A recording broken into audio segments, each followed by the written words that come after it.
Good afternoon everybody. Let's crack UPSC CSE Hindi में आपका स्वागत है। जैसे कि लास्ट लेक्चर में हमने पीएसएलवी को कंप्लीट किया था, तो आज हम इसमें कंप्लीट करेंगे जीएसएलवी, क्योंकि ये भी एक इंपॉर्टेंट कंसेप्ट है साइंस एंड टेक्नोलॉजी में। और फिर हम मंडे की क्लास में देख लेंगे इसी पैटर्न पर आरएसएलवी, जो कि रीयूजेबल सैटेलाइट लॉन्चिंग व्हीकल की बात है। आरएसएलवी बिल्कुल अभी अपने निर्माण अवस्था में है, पहली सफलतापूर्वक उसका परीक्षण किया गया है। आरएसएलवी 5वीं पीढ़ी का लॉन्चिंग व्हीकल होगा। हम देखेंगे कि उसके बारे में क्या क्या बातें हो सकती हैं। आज सीधी बात नो बकवास में हम देखने जा रहे हैं जीएसएलवी। जीएसएलवी आज का जो टॉपिक है, ये बहुत ही इंपॉर्टेंट टॉपिक है साइंस एंड टेक्नोलॉजी में। सबसे पहले तो जीएसएलवी, जैसे कि कल मैंने आपको बेसिक में बता दिया था कि सैटेलाइट को ले जाने वाले वाहन जो होते हैं या सैटेलाइट को ले जाने वाली जो युक्ति होती हैं, उन्हें लॉन्चिंग व्हीकल कहते हैं। और मैंने आपको एक जनरल डिजाइन बताया था, जैसे कि आपका रॉकेट होता है तो यहां पर पूरा ईंधन भरा होता है, यहां पर ईंधन भरा होता है और यहां सैटेलाइट रखे होते हैं, यहां सैटेलाइट रखे होते हैं। जीएसएलवी जैसे पीएसएलवी में 4 स्टेज होती है, सॉलिड लिक्विड और 6 बूस्टर होते हैं एक्सेल वाले में। यहां पर सॉलिड लिक्विड और क्रायोजेनिक इंजन वाली 3 स्टेप होती हैं, क्रायोजेनिक इंजन वाली 3 स्टेज होती हैं। लेकिन यहां बूस्टर के रूप में लिक्विड बूस्टर यूज किए जाते हैं। यहां पर जो बूस्टर्स लगे होते हैं चारों तरफ एक्स्ट्रा, वो लिक्विड बूस्टर उपयोग किए जाते हैं। क्यों? क्योंकि इनको बहुत ज्यादा क्षमता वाले सैटेलाइट ऊपर लेकर जाने हैं, तो थ्रस्ट बहुत ज्यादा लगता है। दूसरा, लिक्विड थ्रस्ट बहुत अच्छा आता है सॉलिड से। दूसरा, क्रायोजेनिक इंजन, क्योंकि जब हम इसको 36,000 किलोमीटर ऊंचाई तक ले जाना चाहते हैं, तो जैसे कि पीएसएलवी 900 किलोमीटर 1200 किलोमीटर तक तो ठीक है, लेकिन 36,000 किलोमीटर इस ऊंचाई का थ्रस्ट बहुत ज्यादा लगता है। और इसका थ्रस्ट तब मिल सकता है जब क्रायोजेनिक इंजन होगा। क्रायोजेनिक इंजन की क्या खासियत है कि इसमें जो ईंधन होता है ना, वो -170 -180 डिग्री टेम्परेचर वाला ईंधन होता है। और उस टेम्परेचर पर जब उसको बर्न किया जाएगा, तो आप देख सकते हैं कि टेम्परेचर डिफरेंस इतना ज्यादा उत्पन्न होता है कि भयानक थ्रस्ट मिलने के कारण वह इतनी ऊंचाई पर भी बड़े बड़े सैटेलाइट को ले जाने की ताकत रखता है। यदि आप लोगों को थोड़ा ज्योग्राफी का कंसेप्ट पता होगा, तो जेट हवाओं के बारे में सुना होगा, जेट स्ट्रीम। जेट स्ट्रीम की उत्पत्ति का सबसे बड़ा कारण माना जाता है टेम्परेचर डिफरेंस, तापांतर का मिलना। वैसे ही मैं आपको बता दूं कि उसी पैटर्न पर हमने क्रायोजेनिक इंजन के बारे में यही सोचा कि जब इतनी तीव्र हवाएं तापांतरण से उत्पन्न हो सकती हैं, तो तापांतर ज्यादा होने पर बहुत बड़ा थ्रस्ट भी पैदा हो सकता है। तो जीएसएलवी के बारे में आज हम बात करने जा रहे हैं, बिल्कुल जीरो से लेकर जहां तक आप थिंकिंग कर सकते हैं। पूरा नाम है भू स्थिर उपग्रह प्रक्षेपण यान, geosynchronous satellite launch vehicle. GSLV का 18 अप्रैल 2001 को पहला प्रमोशन किया गया। याद करिए 1994 में पीएसएलवी आया था। तो तीसरी पीढ़ी का कहा था पीएसएलवी को, ये चौथी पीढ़ी का है। कैसे? पहली पीढ़ी सैटेलाइट लॉन्चिंग व्हीकल, दूसरी पीढ़ी एडवांस सैटेलाइट लॉन्चिंग व्हीकल, तीसरी पीढ़ी पीएसएलवी 1994 में, और चौथी पीढ़ी जीएसएलवी 2001 में। और इसकी 5वीं पीढ़ी है आरएसएलवी, जिसे अभी डेवलप किया जा रहा है। तो जीएसएलवी 2001 में इसने अपनी पहली उड़ान भरी थी। Full name Jio synchronous satellite launch vehicle, GSLV was first launch on 18 अप्रैल 2001। यह भारत के द्वारा विकसित सबसे बड़ा लॉन्चिंग व्हीकल है। सबसे ज्यादा क्षमता का 4 टन, वर्तमान में जो सबसे ज्यादा वेल डेवलप जीएसएलवी हैं, वो 4 टन के सैटेलाइट को 36,000 किलोमीटर तक ले जा सकता है। पीएसएलवी ज्यादा से ज्यादा 2 टन के सैटेलाइट को 900 किलोमीटर तक ले जा सकता है, पर यह वाला सैटेलाइट 4000 किलोग्राम के वेट तक को भी 36,000 किलोमीटर तक ले जा सकता है। और अगर हमें केवल 900 किलोमीटर तक जाना है, तो 10 टन के वजन वालों को भी यह लेकर जा सकता है।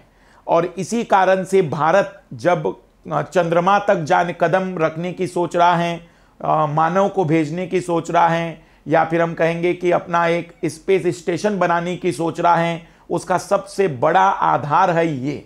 मतलब रीयूजेबल सैटेलाइट लॉन्चिंग व्हीकल विकसित होगा, इसमें कोई डाउट नहीं, लेकिन इसका बड़ा आधार ये है, मतलब हमारे पास मिनिमम 4 टन वजन को ले जाने वाला प्रक्षेपण यान होना चाहिए, तब जाकर तो मानव को भेजकर वापस ला सकेंगे।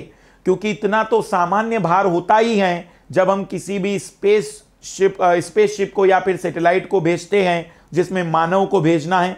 तो ये पहली जरूरत थी जो कि हमने पूरी की 2016-17 के टाइम में। ये चौथी पीढ़ी का लॉन्चिंग व्हीकल है। जीएसएलवी में 3 स्टेज और 4 बूस्टर है। 3 स्टेज सॉलिड, लिक्विड, क्रायोजेनिक, और बूस्टर जो कि पहली स्टेज में लगे होते हैं। ये 4 बूस्टर लिक्विड वाले हैं। पीएसएलवी में सॉलिड वाले 6 बूस्टर थे। ऊपरी स्टेज में क्रायोजेनिक इंजन लगा होता है। It is the largest launching vehicle developed by India. This is the 4th generation launching vehicle. GSLV consists of 3 stage and 4 boosters. The upper stage is equipped with a cryogenic engine. Cryo मतलब ही होता है low temperature. ISRO ने मुख्य रूप से communication satellite को अंतरिक्ष में भेजने के लिए इसे बनाया है। पीएसएलवी से जो सैटेलाइट भेजे जाते थे वो पृथ्वी पर निगरानी रखने के लिए उस या फिर किसी प्रकार के संसाधनों के आकलन के लिए, खोज करने के लिए बनाए जाते हैं। ये सैटेलाइट कम्युनिकेशन के लिए होते हैं। जैसे कि आप टेलीविजन से लेकर मोबाइल से लेकर कई जगह पर आप देखेंगे कि तो वो जो सैटेलाइट की हम बात करेंगे, वो सैटेलाइट जो होते हैं ये कहलाते हैं कम्युनिकेशन सैटेलाइट। जीएसएलवी का इस्तेमाल मुख्य रूप से 36,000 किलोमीटर ऊपर स्थित जियो सिंक्रोनस ट्रांसफर ऑर्बिट में सैटेलाइट को भेजने के लिए किया जाता है। जियो सिंक्रोनस ट्रांसफर ऑर्बिट, वैसे तो जियो स्टेशनरी और जियो सिंक्रोनस में ज्यादा डिफरेंस नहीं होता है, एंगल का डिफरेंस होता है। 36,000 किलोमीटर और जियो सिंक्रोनस पृथ्वी जैसी झुकी है, बिल्कुल उसी टाइप में थोड़ी सी तिरछी रहेगी, और जियो सिंक्रोनस की हाइट में थोड़ा सा परिवर्तन आता है। वो टेक्निकल इशू है, सीधी बात नो बकवास में हम कंसेप्ट समझने जा रहे हैं। ISRO has built it primarily to send communication satellite into space. GSLV is mainly used to send satellite to a geosynchronous transfer orbit located 36,000 kilometre above.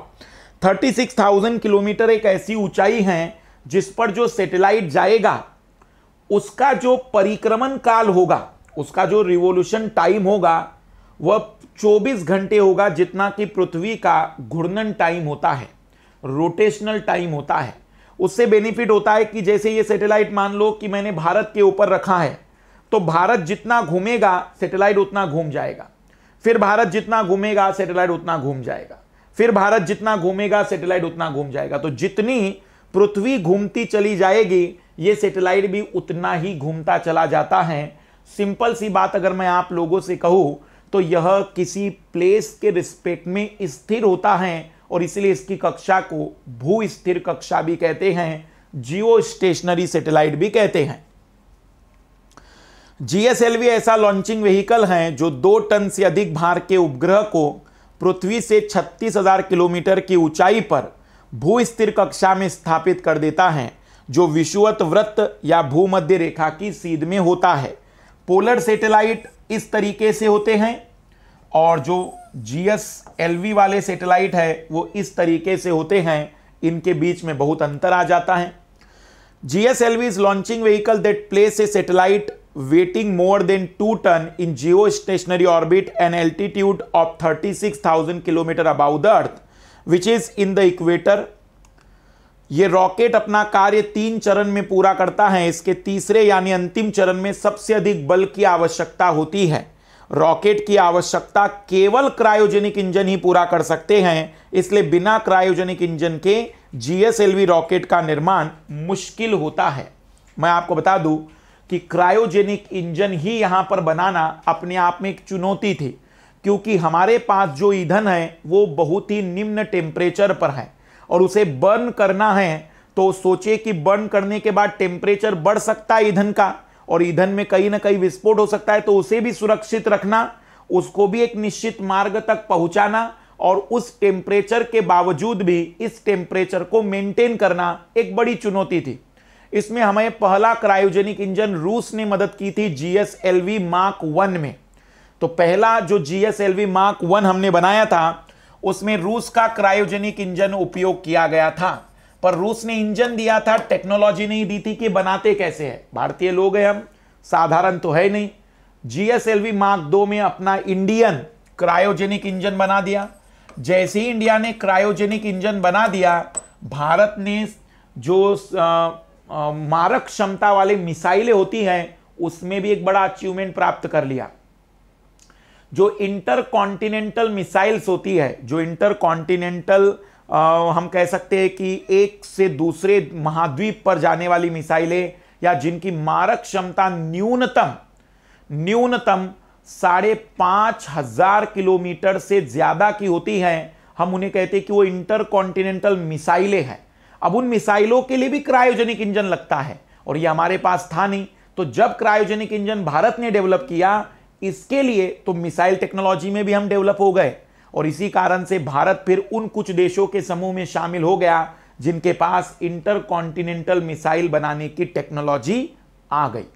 तो GSLV Mark 2 में भारतीय क्रायोजेनिक इंजन यूज किया गया और जो इस समय सबसे वेल डेवलप GSLV हैं वो सबसे वेल डेवलप है GSLV Mark 3। ये सबसे एडवांस है। इसी की क्षमता 4 टन जियो सिंक्रोनस सैटेलाइट में, और जो पोलर सैटेलाइट अगर हमें भेजने तो 10 टन तक भेज सकते हैं। इसलिए बिना क्रायोजेनिक इंजन के GSLV रॉकेट का निर्माण मुश्किल होता है। This rocket complete their work in 3 phase. The third phase of this require the most force. Only cryogenic engine can meet this requirement of the rocket. Therefore GSLV rocket without cryogenic engine are difficult to manufacture. PSLV Bharat की देन है, ये भारतीय वैज्ञानिकों का ही concept था PSLV का, लेकिन GSLV यूनिवर्सल है। मैक्सिमम जो भी बड़े बड़े स्पेस एजेंसीज हैं उनके पास इसी प्रकार के लॉन्चिंग व्हीकल है। अधिकतर उपग्रह 2 टन से अधिक के होते हैं। मैक्सिमम जितने उपग्रह हम भेजते हैं उनका वजन बहुत ज्यादा होता है और 2 टन से ज्यादा के होते हैं। इसलिए विश्व भर में छोड़े जाने वाले 50% उपग्रह इसी वर्ग में आते हैं। GSLV इस भार वर्ग के 2-3 उपग्रहों को एक साथ अंतरिक्ष में ले जाकर निश्चित किलोमीटर की ऊंचाई पर भू-स्थिर कक्षा में स्थापित कर देता है। यही इसकी प्रमुख विशेषता है। Most satellite are more than 2 tons. Therefore, 50% of the satellite released around the world fall in the category. GSLV takes 2 or 3 satellite of this weight class together into space and puts them in a geostationary orbit at a height of certain kilometer. This is the main feature of this satellite launching vehicle. तो हम कह सकते हैं कि GSLV न केवल भार के मामले में बल्कि ऊंचाई के मामले में भी बहुत बेहतर है। इसमें क्रायोजेनिक इंजन की सफलता ही सबसे बड़ी सफलता मानी जाती है। GSLV के कितने वर्जन हैं? इसरो ने GSLV को 3 वर्जन में विभाजित किया है। पहला वर्जन GSLV Mark 1 है। यह 1500 किलोग्राम वजनी सैटेलाइट को जियो सिंक्रोनस ट्रांसफर ऑर्बिट तक पहुंचाने में मदद करता है। GSLV has divided into 3 versions. The first version is GSLV Mark 1. GSLV Mark 1. It's helped to carry 1500 kg satellite to geosynchronous transfer orbit. तो पहला उतना कुछ ताकतवर नहीं था। It is a 3-stage launch vehicle with a solid rocket motor. In the first stage, liquid fuel. In the second stage, first stage solid fuel. Solid rocket motor in the first stage, liquid fuel in the second stage and cryogenic engine in the third stage. तो इसमें 3 stage हैं। पहले में solid, दूसरे में liquid, तीसरे में cryogenic. लेकिन सॉलिड के साथ बूस्टर्स लगे, बूस्टर्स जो साइड में एक्स्ट्रा लगे होते हैं वो लिक्विड इंजन के हैं।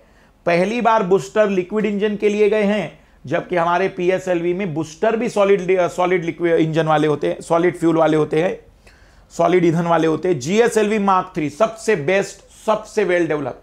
जैसे PSLV में एक्सल हैं वैसे GSLV में Mark 3 है। GSLV Mark 3 इसरो द्वारा विकसित किया गया उच्च प्रणोदन क्षमता वाला यान है। इसके द्वारा भारत के 4 टन श्रेणी के भूतुल्यकारी उपग्रह को कक्षा में स्थापित किया जा सकेगा। GSLV Mark 3 is a high propulsion capability vehicle developed by ISRO. Through this 4 ton of geosynchronous satellite of India can be placed in orbit. ISRO के पास वर्तमान में केवल 4 टन वजन तक के पेलोड को लॉन्च करने की क्षमता है। GSLV Mark 3 भारत का सबसे शक्तिशाली प्रमोचन यान होगा जो 4 टन वजनी संचार उपग्रह को 36,000 किलोमीटर ऊंचाई वाली भू स्थिर कक्षा में स्थापित कर सकेगा। ISRO currently has the capability to launch payload of up to 4 ton only. GSLV Mark 3 will be India's most powerful launch vehicle, capable of placing 4 ton of weight communication satellite in geosynchronous orbit with a height of 36,000 kilometre.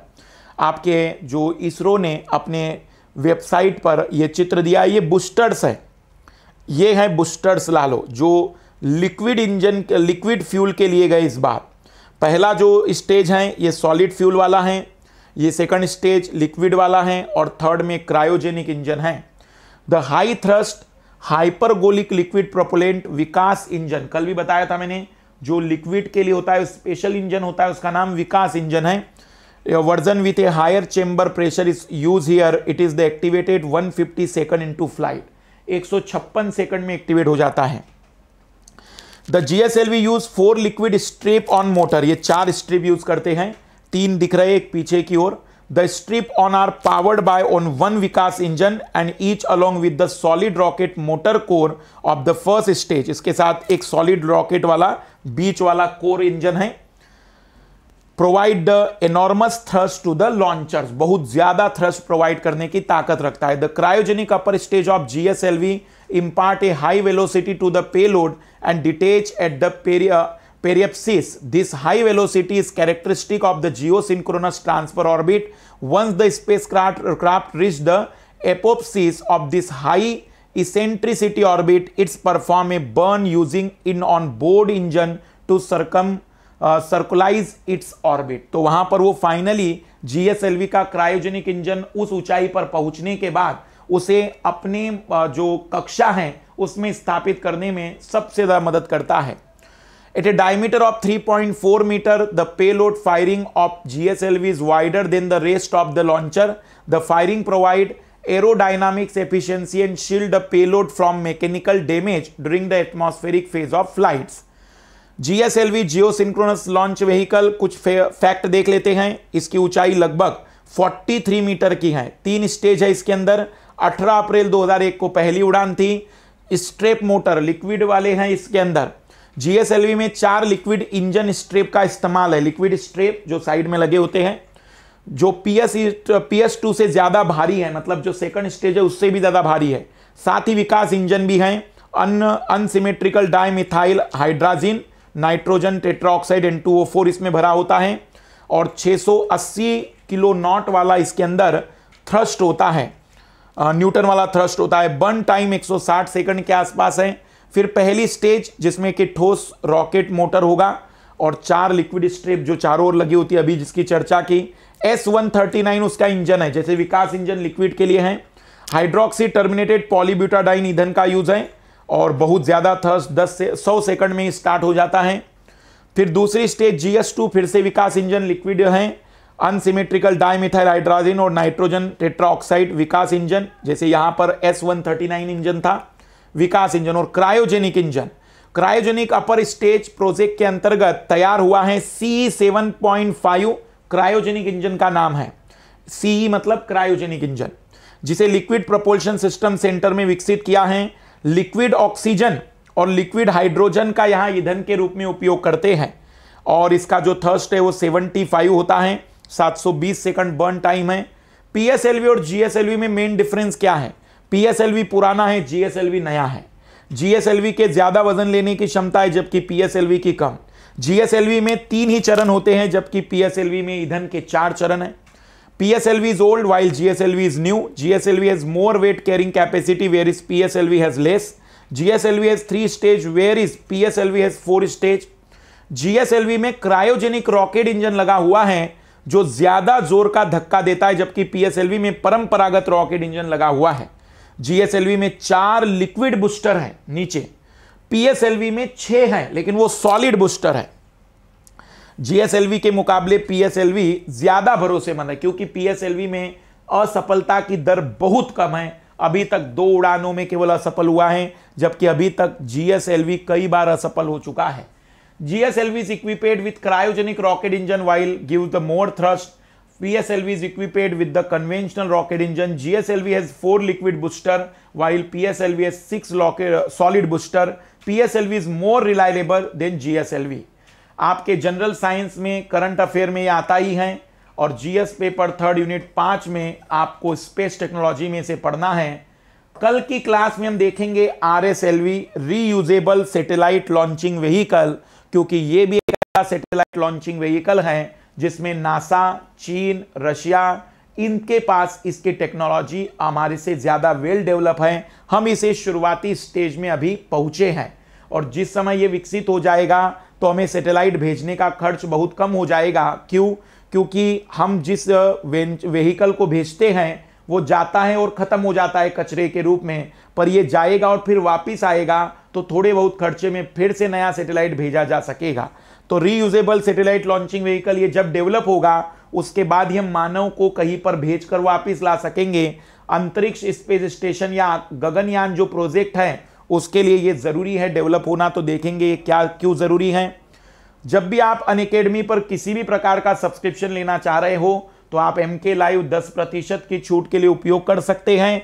और जब भी आप लोगों को UPSC का subscription लेना है तो MK live refer code use करिए, आपको हमारा मार्गदर्शन तो मिलेगा ही, आपको एक बेहतर स्ट्रेटजी के साथ पूरा तैयारी करने का रास्ता भी क्लियर होगा। आप जानते हैं कि हम बातों की जगह पर काम पर ज्यादा भरोसे करने वाले लोगों में शामिल हैं। यूट्यूब के इतिहास की एकमात्र क्लास है जो जीएस पेपर 2 खुली चुनौती है। इस टाइप का कंटेंट कहीं नहीं मिलने वाला है। जीएस पेपर 3 स्टार्ट हो चुका है जिसमें हम कोई भी नोट्स बुक की जरूरत नहीं पड़ेगी। ऑप्शनल सब्जेक्ट 10 अक्टूबर से स्टार्ट करेंगे और आप पेपर 2 के वीडियोस को जरूर शेयर कराते चलिएगा। करंट अफेयर हमारी सैटरडे क्लास होती है, इस बार हो सकता है संडे हो जाए। डाउट क्लियरिंग के लिए हमने एक नई टीम खड़ी कर दी है जहां पर आप अपनी स्ट्रेटजी, सिलेबस, नोट्स बनाने के डाउट पूछ सकते हैं और यदि एडमिशन से जुड़ा हुआ कोई डाउट है तो इस नंबर पर आप संपर्क कर सकते हैं। सभी को बेस्ट ऑफ लक, बाय।